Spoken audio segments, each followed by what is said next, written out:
All right, let's talk about something that can feel super complicated, but is actually built on a really simple idea. We're diving into the world of the stock exchange. You know what I'm talking about, right? You flip on the news and you see that tickers scrolling across the bottom of the screen, all these numbers and symbols, and it just looks like a completely different language. But here's the thing. It's not as complex as it looks, I promise. By the end of this, that secret code is going to make a whole lot more sense. So, the easiest way to wrap your head around this whole thing, just picture a giant, bustling marketplace, a bazaar. But instead of, spices or clothes, the stalls are selling something else entirely. Tiny little pieces of companies. Seriously, that's it. This idea of a digital bazaar, that's our key. Just hold on to that thought. Okay, so let's walk into this digital bazaar. First things first, we've got to figure out what's even for sale here and where all this buying and selling is actually happening. So here's the more formal definition.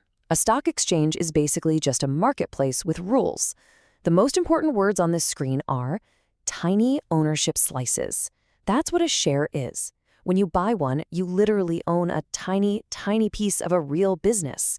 And they're called public companies for a simple reason, because anyone from the public, you, me, can buy a slice. And these digital bazaars, they are everywhere. Right here in India, the two big ones are the BSE and the NSE. And globally, I'm sure you've heard of the big players, right? Like the New York Stock Exchange, the NYSE, or the tech-focused NASDAQ. These are the massive arenas where literally billions of dollars in shares get traded every single day. It's wild. Now, any good bazaar has its own cast of characters, right? The stock market is no different. Everyone has a specific role to play. So let's go meet the who's who of the market. But first, a quick thing about the bazaar itself. You know that classic image from the movies of traders on a floor, shouting, waving papers like crazy? Well, that's how it used to be. That was the physical exchange. Nowadays, though, it's pretty much all electronic. It all happens on super fast, silent digital platforms. Okay, so who are the people in this bazaar? Well, first there are the retail investors. That's us, everyday folks. Then you've got the big players, the institutional investors. Think massive banks, mutual funds. They're moving huge amounts of money. Now, to actually buy or sell anything, you need a broker. They're like your guide, the person who gets you access to the market. Then there are market makers. These guys are super important. They're like shopkeepers who are always there, ready to buy or sell, which makes sure trading is always smooth. And finally, you've got the regulators. Think of them as the market managers or the police, making sure everything is fair and nobody's cheating. All right, so we know where this happens and who's involved, but what is a share really? Like, how does a piece of a company just become this thing you can trade? Let's use a really simple story to make it crystal clear. Okay, picture this. You and 3 of your friends decide to open a chai stall.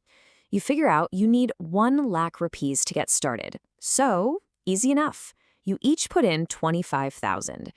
Now, to make things fair, you decide to split the ownership of the stall into 100 shares. Since there are 4 of you, you each get 25 shares. You are now shareholders. So, you open up and guess what? Your chai is amazing. The stall is a massive hit. The value of the business starts to grow. And because the business is worth more, what happens to your 25 shares? Their value goes up too. And that right there is the entire idea behind the stock market. It's just the simple concept, but applied to huge, multi-billion-dollar companies. And this is such a crucial point to understand. The stock exchange isn't some magic money machine. It doesn't create wealth out of thin air. All it does is provide a place, a really, really efficient place, for the value created by a real business, like your chai stall, to change hands. It just connects the person who wants to sell a piece with someone who wants to buy it. That's its job. So the chai stall story is a perfect way to get the basic idea. But let's see how this plays out with a real company, the kind you hear about all the time. Okay, so let's say you've done your homework and you want to invest in a huge company like Reliance Industries. You open up your account and you decide, all right, I'm going to buy 10 shares, and you place your order on the BSE. So on that day, the price for 1 share is, let's say, 2,500 rupees. For your 10 shares, that's an investment of 25,000 rupees. And just like that, you are officially a part owner of Reliance Industries. Pretty cool, right? So now you wait, maybe 6 months pass.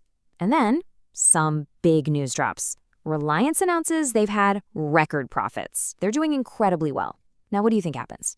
Exactly. Everybody wants a piece of a successful company. It's just basic supply and demand. There's a limited number of shares out there, but now way more people want to buy them. So all that new demand starts to push the price of each share higher. And before you know it, the share price has climbed all the way up to 2,900 rupees. You see that jump and think, you know what, this is a great time to sell and lock in my profit. So let's do the math. You sell your 10 shares at the new higher price. Boom. You've just made a profit of 4,000 rupees. It's that simple. You bought low, the company performed well, and you sold high. And that, my friends, is the name of the game. Okay, so now you get it. You get the bazaar, you know who the players are, you've seen how it works. The next logical question is, so how do I actually start? Well, let's talk about that. The most important thing here is to be smart and safe. So, first things first, learn. Seriously, read everything you can. Understand the business before you buy a piece of it. Number 2, you'll need to open a demat and trading account. That's basically just your digital wallet for holding your shares. 3, before you jump in with real cash, try paper trading.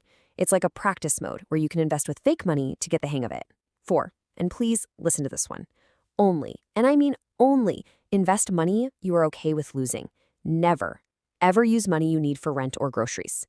5, don't put all your eggs in one basket. Spread your investments around or diversify. And last but not least, number 6, think long term. This isn't a get-rich-quick scheme. It's a marathon, not a sprint.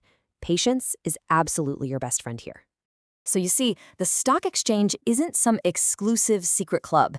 It really is just a digital bazaar open to anyone who wants to own a piece of a business. You now get the fundamentals of how this incredible economic engine works. So the only real question is, what are you going to do with that knowledge?